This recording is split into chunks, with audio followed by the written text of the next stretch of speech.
Eto, para sa mga marites dyan. Oh, Ate Marites!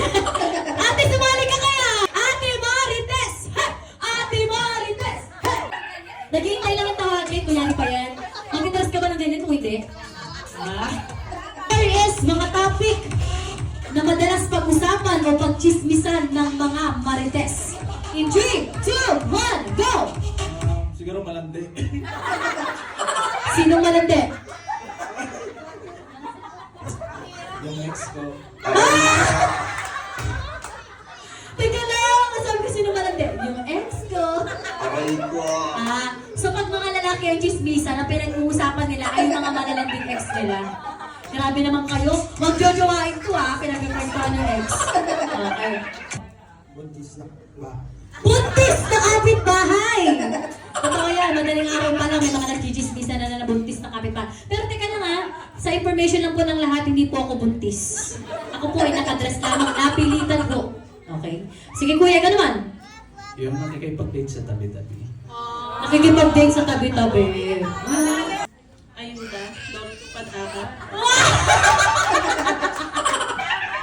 Tama! Di ba? Oo, kasi madalas pinag-uumpukan yan ngayon. Inuman?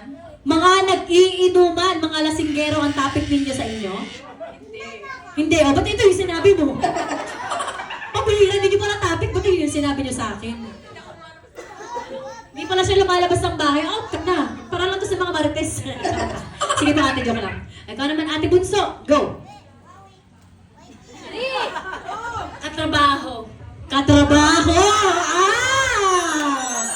Pinag-chichismisan nyo yung katrabaho nyo, Te, nasan yung mga katrabaho mo? Nasa kanila. Nasa kanila. Para naman dito.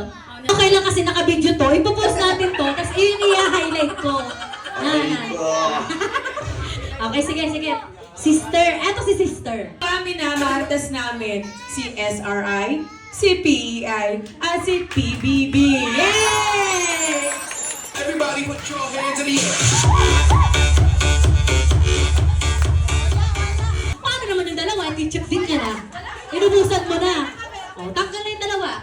Siya na lang tanggalin natin. Ang daldal masyado. Ikaw naman, sex bomb. Bini ka naman ngayon. Ang ano? Ganda.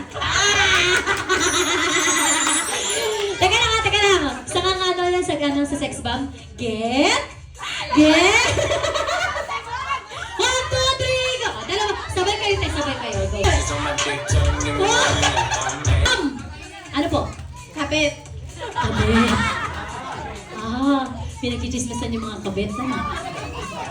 Sahod. Sahod ng asawa. Pinagchichismisan nyo na ngayon yung sahod ng asawa, palakihan. Baka na sahod ng asawa mo? Sa akin, narinig ganito lang ganun.